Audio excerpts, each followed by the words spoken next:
राजा और चाबी की अनोखी कहानी। एक राज्य था जिसमें एक राजा राज्य करता था। राजा बहुत होशियार और ईमानदार था। अपनी प्रजा से बहुत स्नेह करते थे। उनके राजा होने की खुशी सभी प्रजा के मुंह पर छलक रही थी। प्रजा अपने आप को भाग्यशाली समझ रही थी कि उन्हें ईश्वर जैसे राजा मिले। उनके राजा होने से प्रजा को किसी प्रकार का कोई दुख नहीं था। प्रजा के दिन बड़े खुशी से गुजर रहे थे। राजा के राज दरबार में कई सारे मंत्री रहते थे, जिनमें से एक मंत्री लोभी और घमंडी था। वह राज दरबार से चोरी चुपके कुछ न कुछ चुरा कर ही लेता था, लेकिन किसी को भी इस बात का पता नहीं चलता था।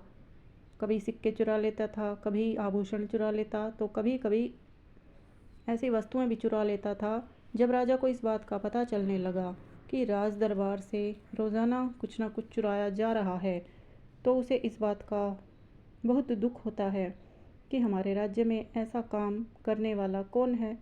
उसने अपने मंत्रियों में से एक मंत्री पर संदेह होने लगा, तो राजा ने सच सामने लाने के लिए एक दिन अपने शयन कक्ष की चाबी वहीं पर एक जगह गिरा दी और अपने मंत्रियों को इस बात की खबर दी और चाबी ढूंढने को कहा।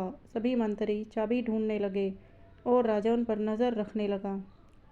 रात होने पर चाबी नहीं मिलती तो सभी मंत्री भी जाकर सो जाते हैं और राजा चाबी लेकर अपने कक्ष में सो जाते थे। कई दिनों तक ऐसा ही चलता गया और एक दिन राजा का संदेह सत्य निकला। उस मंत्री को वह चाबी मिल गई थी, लेकिन उसने वह चाबी अपनी जगह छिपा दी ताकि राजा के कक्ष में भी चोरी की जाए। दूसरे दिन राजा ने कहा, मेरे कक्ष में 2 सोने की मोहरें हैं। अगर चाबी ना मिली तो वह कुछ किसी काम की नहीं है, और अगर जिस मंत्री को मिलेगी उसे 1000 सोने की मोहरें दूंगा। घमंडी मंत्री ने सोचा, अगर चोरी करूंगा तो 200 मोहरें ही मिलेंगी, लेकिन जब राजा को दे दूंगा चाबी तो 1000 मोहरें मिलेंगी। सभी चाबी ढूंढने चले गए और राजा भी उन पर नज़र रखे रह रहे थे।